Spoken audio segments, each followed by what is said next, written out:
Olá, o nosso telejornal Santa Maria agora vai comentar algo que você não vê e não lê no noticiário político local, mas ele está em acontecimento permanente sobre diversos ciclos e processos. Vamos conversar com a corregedora do município, Carol Lisovski, aqui conosco na programação do telejornal Santa Maria agora, que tem o apoio cultural da Unimed Santa Maria Novo, Unimed Car voltou ainda melhor.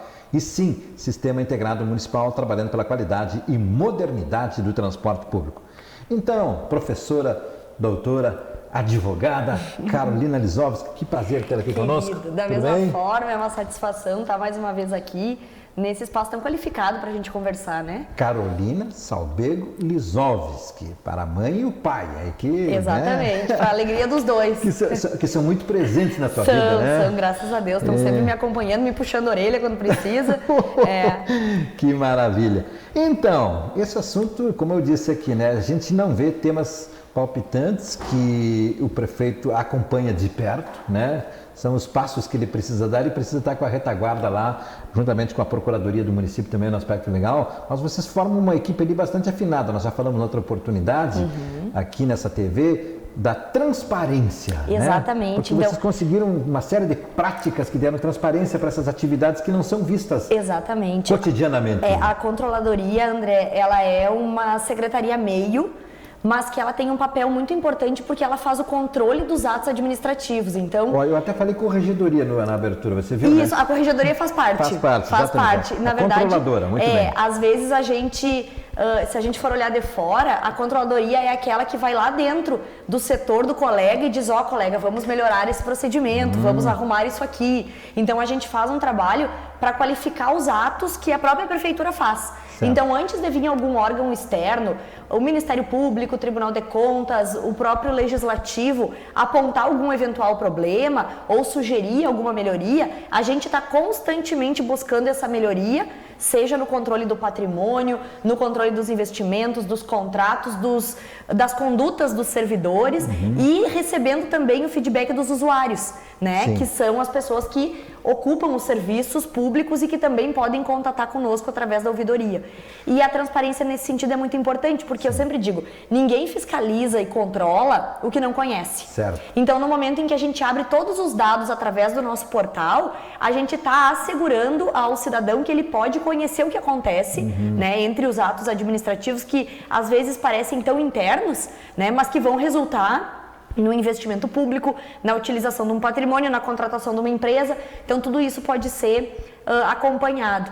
E a transparência nesse sentido é o que tudo indica. Eu vou poder voltar aqui no final de 2019 dizendo que nós vamos ter de novo um 100% na transparência, como tivemos em relação a 2018, porque nós já recebemos agora em outubro, dia 9 de outubro, a gente recebeu do Tribunal de Contas do Estado um levantamento parcial que já nos indica que nós cumprimos de novo todos os requisitos. Né? Os 70 requisitos que eles apontam, nós cumprimos todos.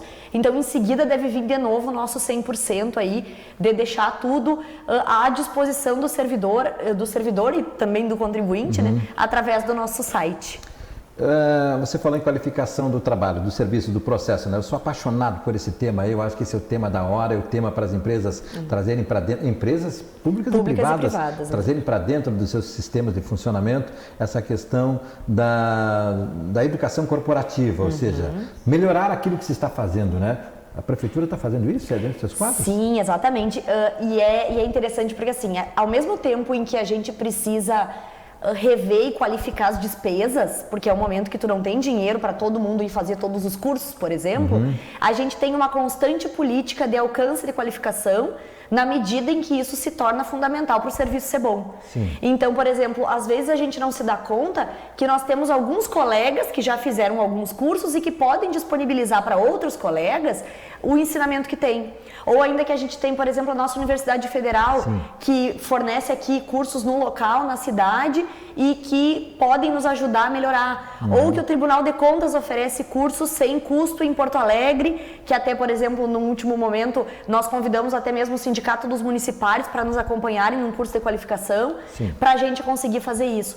E nesse sentido de qualificação, a gente conseguiu estabelecer agora em 2019, na Controladoria, a aplicação da gestão de risco. Né? E isso acabou se tornando até uma referência em boas práticas que a gente vai até compartilhar em seguida aí num Fórum Nacional de Administração Pública. Opa, vamos dar visibilidade. Exatamente. Pro case local. Exatamente, porque, só que veja, isso, aí eu já trago um pouco do meu lado professora, eu estudo junto com os colegas e nós mesmos nos qualificamos, sem precisar pagar alguém. Autoavalia. Exatamente, sem precisar necessariamente pagar alguém de fora para vir dar o curso. Então, todo tempo isso é uma preocupação nossa, com certeza, porque não tem como tu exigir de um servidor uma conduta diferente se tu não ensina a ele as novidades que tu tem em cada setor, as novas possibilidades e assim por diante. Então essa segurança é uma obrigação do gestor, né? Muito bem.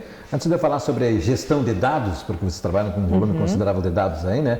Eu gostaria de falar sobre a ouvidoria, que é um órgão atuante, forte, que está disponibilizado para a comunidade e que, desde a criação, padecia da credibilidade. Será que vão ouvir mesmo o que eu tenho a dizer? Exatamente. Né? E ao ouvir, vão adotar uma prática em relação ao que foi solicitado? Como é que está lá a ouvidoria? Então, a ouvidoria, especialmente a partir de 2017, ela ganhou uma personificação que ela não tinha. Por quê? Porque antes o cidadão relatava, e às vezes não só lá dentro da prefeitura, mas nos outros convívios que a gente tem, a gente acaba ouvindo, que era como se o cidadão falasse com o computador, falasse com uma máquina. Exatamente. E não tinha alguém do outro lado recebendo aquilo. Concordo. E a prova dessa mudança foi o crescente número de demandas recebidas e respondidas na ouvidoria. Estabeleceu uma mão dupla. Exatamente. Então a pessoa sabe que tem alguém que recebe, que escuta e que retorna, que faz um acolhimento, faz uma escuta ativa na ouvidoria. E a prova disso é que em 2018, o relatório já fechado de 2018, nos dá uma marca de 3.465 demandas das mais diversas naturezas. 3.465 demandas. É considerável, né? Considerável. Em relação aos próprios dados que você tem, ele é um bom... Sim, dado. A gente partiu de um número que ia de menos de 100 demandas antes de 2017, para uma demanda que subiu para 1.000, depois 2.000 e chegando em 3.400 em 2018. E a gente já está com um ranking que vai superar esse número em 2019. E a gente sabe que se na comunidade se sabe que não adianta mandar para lá, ninguém manda. Então, por que a gente acredita que tem esse número alto? É porque o feedback está sendo grande, porque as pessoas estão confiando. Não que antes não houvessem problemas ou demandas, Sim. Porque às vezes não é só uma reclamação. A gente recebe na ouvidoria sugestões, a gente recebe na ouvidoria elogios, tem elogios aos servidores que atendem, elogios a alguma demanda que foi atendida. Então são as mais diversas naturezas de questões, que não é só, tem 3.000 demandas porque tem muitos problemas. Não, nós recebemos sugestões, pedidos de informação. O cidadão não sabe onde se reportar se ele quer a carteira do idoso, por exemplo. Sim. E aí a gente já responde e ensina ele a olhar aonde lá no site ele vai descobrir isso para ele conseguir criar essa autonomia. Então, é muito positivo esse andamento da ouvidoria para a gente. E a equipe segue atendendo pelo telefone, pelo 156, atende pelo cadastro virtual lá do e-mail e presencialmente. Então, a gente tem esses 3 canais, além do ESIC, né, que é um outro canal que também é por e-mail e que é uma exigência legal e que a gente cumpre, né? Não só o e-mail da ouvidoria, como também o e-mail da transparência, que são cotidianamente respondidos. Assim, é muito interessante esse trabalho. Muito bom. Bom, gestão de dados, controladoria, controles, geralmente os servidores, tanto público como privado, ficam sempre receosos de serem controlados, né? Exatamente. Quando surgiram aí as gestões de qualidade baseadas em dados estatísticos levantados para o trabalho, se começou a se assustar porque vieram demissões. Mas é porque elas vieram em funções de que os dados mostraram ineficiência. Exatamente. Ou seja, os dados lidos podem mostrar algo que a gente não está vendo, né? Exatamente. E o que a gente tenta na controladoria, André, especialmente pelo controle interno, é conferir ao nosso papel uma proatividade, tá? Porque mesmo que na teoria a gente saiba que o controle interno ele vai poder acompanhar os atos antes deles acontecerem, durante o acontecimento deles e depois, nós nos questionamos muito enquanto equipe qual é a validade de olhar o ato só depois que ele aconteceu. Porque se a gente está falando, por exemplo, num recurso que não foi tão bem empregado, depois que ele já foi empregado, a gente já perdeu E não é o nosso interesse punir o servidor, esse não é o nosso primeiro interesse. Às vezes, a lei exige que se a gente vê uma conduta inadequada, tem que haver essa punição, tem que haver essa responsabilidade. Porque se no setor privado a gente tem elementos como a possibilidade da dispensa do servidor, do empregado, ele vai poder ser demitido por justa causa, por exemplo. No setor público a gente tem a estabilidade. Sim. Mas essa estabilidade, que é uma vantagem, é um benefício do servidor, ela vem acompanhada de algumas obrigações, como as obrigações de responsabilidade. Só que isso é a nossa segunda etapa. O que a gente quer mesmo é contribuir para as secretarias realizarem atos organizados, atos planejados. Então, a cada relatório de acompanhamento que a gente emite, a partir dessa gestão de riscos, vamos ver qual é o contrato que nós vamos olhar. Vamos olhar um contrato de 50 mil reais ou um contrato de 1 milhão? Bom, vamos olhar primeiro o contrato de 1 milhão. Quando a gente manda um pedido de acompanhamento, de informação para essa secretaria, a gente não vai só apontar problemas, a gente vai dizer o que fazer a partir desses problemas. E isso é uma cultura que o servidor já começa a receber com outros olhos. Porque o controle interno só apontar um monte de problema é muito fácil. Sim. Agora, como resolver esse problema? Tem problemas e não isso pode também, desculpe, só não pode também concorrer para emperrar o andamento. Exatamente, porque assim, tá, tudo bem. Tem um problema em ter esse posto de saúde nesse lugar. Por exemplo, de uma maneira subjetiva, vamos fazer ficcionalmente esse exemplo. Ah, esse posto de saúde não pode estar aí porque essa área não é adequada. Bom, tá bem, vou tirar o posto de saúde. Daí eu tiro e deixo a população sem atendimento? Não, eu preciso ver que risco isso vai trazer, qual é a possibilidade que eu tenho em fazer isso e qual é a sugestão que eu tenho para um processo de melhoria. Então, o controle interno tem essa voz ativa e ela é ratificada de um jeito muito significativo pela gestão. Tanto que a gente conseguiu, em 2018, inclusive desvincular o controle interno da Casa Civil para a gente ter uma total autonomia. A gente não tem nenhuma subordinação ao prefeito, ao chefe da Casa Civil. Isso é importante. Para a gente poder, e isso foi um decreto que nós enviamos, na verdade, antes do decreto, obviamente, a gente enviou o projeto de lei para a Câmara e conseguiu, com a ajuda do Legislativo, aprovar por unanimidade para garantir essa nossa autonomia. Sim. Então, não tem mais o risco do controle interno precisar apontar o chefe e ficar receoso disso, porque ele tem uma autonomia. Quantos são os integrantes do controle interno? No controle interno, hoje, nós temos 9 pessoas. Elas são nomeadas? Como é que é a São todos efetivos. Todos efetivos, eles possuem uma gratificação que dá uma legitimidade, uma autonomia em atuar ali. Nós temos contadores e temos agentes administrativos todos treinados para a atividade específica do controle interno. Eles têm uma forma de mandato? Como é que eles são? Não, na verdade eles são nomeados e lá ficam lotados até que se entenda que a função está cumprida. Mas eles são permanentes, então eles são, digamos... São de carreira, mas eu digo, nessa função eles... Eles permanecem porque uma questão interessante do controle interno é a memória. Então a continuidade, porque se um contrato dura 5 anos... 60 meses, é interessante que tu tenha uma pessoa que acompanhe esse contrato do início ao fim. Sim. E se daqui um pouco a gente tivesse essa volatilidade de um gestor chegar e tirar a hora que quiser, nós teríamos talvez a implicação de prejudicar o trabalho do controle interno. Aí estou pensando nisso agora, que isso chega também naquele setor de licitações, né? Exatamente. O setor de licitações da prefeitura é sempre um setor complexo porque imprime ao prefeito a responsabilidade total. Com certeza. É dele. Então, ele sempre quer o máximo cuidado com todos os processos da até a contratação. Né? E depois dela também, eu diria. Depois dela, porque permanece submetido. Né? E a gente tem percebido que alguns processos, alguns contratos que são significativos, o prefeito tem encontrado dificuldades para fazer com que ele ande com a agilidade que ele gostaria.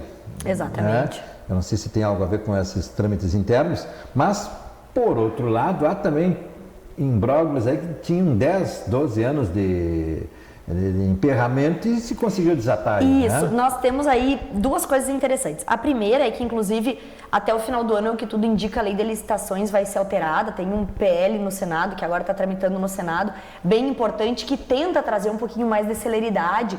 Porque como a questão das contratações é um dos gargalos mais importantes da dispensação do dinheiro público, sempre se tem uma rédea mais curta para esse tipo de procedimento. Em contrapartida, nós temos uma lei muito antiga, nós temos uma lei de 93 que já não serve mais para a atualidade. Né? No momento que tu tem a internet, que tu tem informações rápidas, que tu tem outra forma de gestão.